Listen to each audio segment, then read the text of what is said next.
President Donald Trump, the driving force behind a peace deal between Israel and Hamas, potentially ending the 2-year war in the Middle East. It is a major diplomatic accomplishment, one that even reporters and pundits on legacy media have been forced to admit President Trump deserves full credit for. Watch.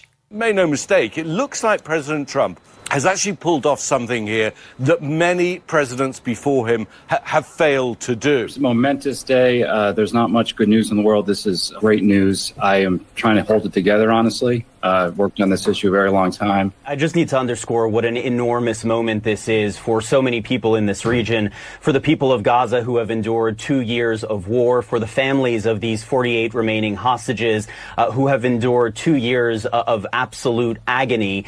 This is a watershed moment. Certainly, this is an enormous moment for the world, but also for this administration, a big win for the president who has been very personally involved in this. This war was blocked for 2 years. President Biden, who preceded him, was unable to find a way to stop it. President Trump found that way by being tough on both sides. And he'll take a victory lap for sure over the next few days, but it's deserved. There's no way that I can see that this would have been done without Trump's pressure in the final hours. Even if someone with whom you disagree about 99 things does the 100 really well, you should say so. So all credit to President Trump and his, as you say, unconventional team. Well, thanks, John Meacham, for just barely giving him credit. I know that hurt. Early this morning, President Trump calling some of the families of the Israeli hostages still being held in the tunnels of Gaza right now, telling them their loved ones would be, quote, back on Monday. That's what the president's saying. Watch. President Trump, you have the best crowd in the world. What do you guys have to say to President Trump? Thank you. Thank you very much, everybody. You did it. Wow. You did it. Wow. Thank you. This is amazing. Mr. President, we believe in you. We know you've done so much for us over the past, since you became a president, and even before that. And we trust you fulfill the mission until every hostage, every 48 of the hostages are home. Thank you so much. Blessed be the peacemakers. God bless you, Mr. President. God bless America. Thank you very much. You just take care of yourselves. The hostages will come back. They're all coming back on Monday.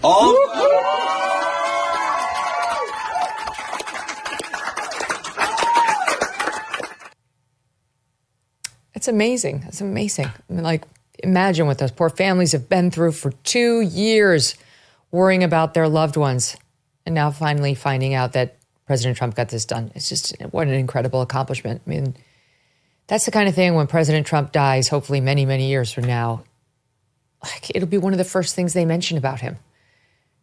The Dealmaker, who just refused to settle for less, who said, I know it's impossible, but I'm going to do it anyway. It's the same guy who got up after getting shot. It's the same guy who didn't get discouraged when they indicted him 4 times and sued him within an nth degree of losing his business. It's that same guy, that guy that we voted for because we saw that superhero strength, is the guy who got this done, who just said, no, we will get it done. No, we will not settle for not getting the hostages. No, I will not accept Bibi's pessimism about this deal or Hamas's steadfast refusal to even try. No, I won't. We're getting it done. That guy who now the hostages' families are standing there thanking. It's incredible. It's incredible. You know how we've talked about maybe God spared Trump that day in Butler for a reason. And maybe he needed Charlie home early for a reason. But like, you can't look at this and think this might not have factored in. I mean, let's be honest. No one thinks Kamala Harris could have gotten this done. I mean, truly, even her fans know she couldn't have gotten this done. It required the strength that Donald Trump uniquely has. One of the hostages, still believed to be alive right now, is Matan Zangaukar. He's now 26, just 26. That's young. He was taken hostage on October 7th, 2023. Former hostages who were once held with Matan but later released told his family that he had begun suffering tremors due to a degenerative muscle disease that runs in the family. After learning that, his mother said, quote, "I haven't been able to eat and I can barely breathe. How can a mother survive knowing her son, who suffers from a degenerative muscle disease, is being held alone in captivity?" Last night, after learning the news of the deal, his mother told local media, quote, "I can't breathe. I can't explain what I'm feeling. What do I say to him? What do I do? Hug and kiss him. Just tell him that I love him," and see his eyes sink into mine. It's like amazing. It's an incredible, incredible accomplishment. God bless President Trump and the peacemakers, because, by the way, it's not just Trump, of course. I mean, his ability to get the international community behind this deal, and you've got to take a moment and shout out to Steve Witkoff and Jared Kushner, the ones he sent over there to actually negotiate the deal. And that Steve Witkoff has been at this for so long. He's taken so many slings and arrows from people who are like, he's a real estate guy. What does he know? He can't do it. Well, guess what? He did it. And Jared Kushner, who is so maligned by so many since Trump 1.0, who to the point where he just said, I don't want to do politics in Trump 2.2. He and Ivanka have shrunk from the public scene. They want more of a private life. But for this, Jared Kushner reemerged. He cares deeply about the Middle East. He's the architect of the Abraham Accords. And he and Steve Witkoff negotiated this deal. And what an accomplishment. What a feat. Joining me now for reaction is Buck Sexton. He's co-host of the Clay Travis and Buck Sexton Show. What a day and what an accomplishment. Buck, your thoughts? Well, President Trump obviously deserves all the credit that is being bestowed upon him, not just by you and me and many of your listeners and Trump voters all across the country, but even by people who are deeply opposed to Trump on most things, who have to recognize, unless they want to seem completely insane, that this is a major, major breakthrough. This is going to end bloodshed. This is going to bring hostages home. And this is, I would argue, Megyn, the beginning of what we could see as the transformation of the Middle East away from the constant warfare, bloodshed, and disruption that unfortunately has defined it really for my lifetime and yours, into something more stable. We're not there yet, but if you were to look around and see where the enemies of Israel and really the enemies of civilization stand, including Muslims in the Middle East who want peace and want their own security, the bad guys, so to speak, are in a worse position now than they have been at any time, really post 9/11. I mean, I'd have to go back many decades to find anything even equivalent. I think you couldn't. I think that this is now an opening for broader peace in the region with Israel, but also that takes into account all the various rivalries and factions and terrorist entities there. And I just feel so happy for the families who will either get their loved one home, or at least get the closure of having their remains brought home to them. And it's a monumental win. There's no way around that. And that's a fantastic thing. And it's really nice to come on, especially given the events of recent weeks, and have great news to talk about and to dive into with you. Yes, it is great. It like at last, and basically on the 2-year mark since 10/7 was launched, President Trump got this done. He was talking to Hannity last night by phone, and he said himself, Trump did, that he really thinks the key was getting these Middle Eastern countries on board with this plan. Qatar, Turkey, Egypt, to apply pressure on the Hamas side and to be standing sort of behind President Trump saying, we want this too, and we stand ready to enforce both sides of this deal. That nobody else had done that. And President Trump really did have to strong arm all parties to this table, Buck. I mean, that's what he's great at. Like I was mentioning the mocking of Steve Witkoff for being a real estate guy. Like, what does he know about the Middle East? Two real estate guys, 3 of them got this done. Trump, Kushner, Witkoff.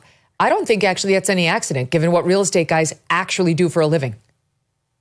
Yeah, understanding how to negotiate and how to both seem like a fair arbiter of the conflict, but also understand how to put pressure when necessary to bring them to reasonable compromise. That's a skill set, Megyn, as you know, and it's a skill set that your title doesn't give you, right? It doesn't matter if you are this special envoy for, and I know this, I mean, I worked for Ambassador Dennis Ross a long time ago, who was Clinton's special envoy for the U.S. Middle East peace process. I worked at the Council on Foreign Relations Middle East Peace Project. I mean, I've seen people with the most outstanding credentials imaginable for Middle Eastern expertise, decades in the region, and they couldn't do and have not been able to do what President Trump and his team, and I think you rightfully point out that there is a team effort here. I mean, Trump is the captain of the team, but there are others who had very important roles in this process. Generally, the way anything that's Arab-Israeli, so you can kind of put all of the non-Israeli countries into this bucket, the way it works is a lot of people are seen as they're either on one side or the other side. And therefore, there can never be enough trust to foster a deal, a framework like this. Trump is able to span that divide. And that's what I think is incredibly unique about him. As you pointed out, he has the strength, the common sense, and also that force of personality. So he can sit down with the Saudis, the Qataris, he can sit down with the Israelis or send his envoys, his people on his behalf. And everybody knows they're getting a straight deal and a straight shot with what he's saying. He means what he says. And that's what's brought us to this place where now we have not just the end of the conflict beginning, but also the possibility, as I said, of a more peaceful and better Middle East than we have seen in maybe ever. And I know that's a Trumpian, the best Middle East ever, but it's possible now, I think. And I would make that case to anybody who is wondering why. The Israelis have done a phenomenal job of taking the fight to enemies that deserved it. But now the framework is in place to move forward to something much better.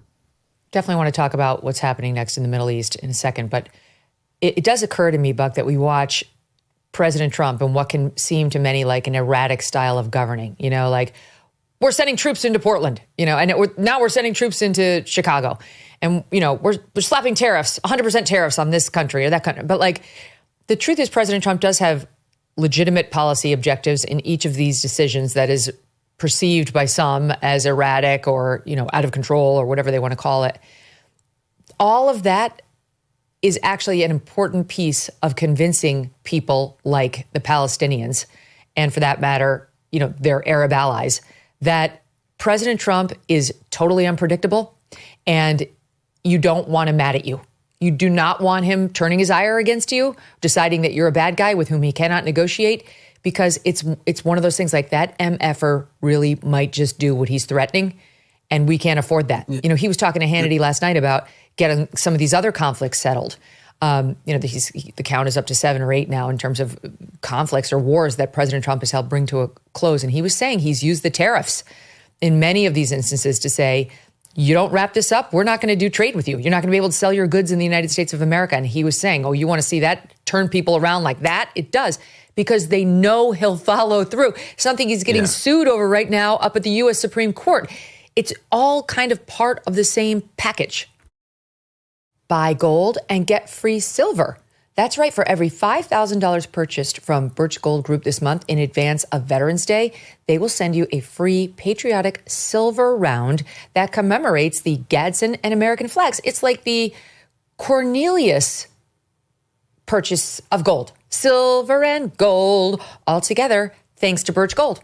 Look, gold is up over 40% since the beginning of this year, and Birch Gold can help you own it by converting an existing IRA or 401k into a tax-sheltered IRA in physical gold. Plus, they will send you free silver honoring our veterans on qualifying purchases.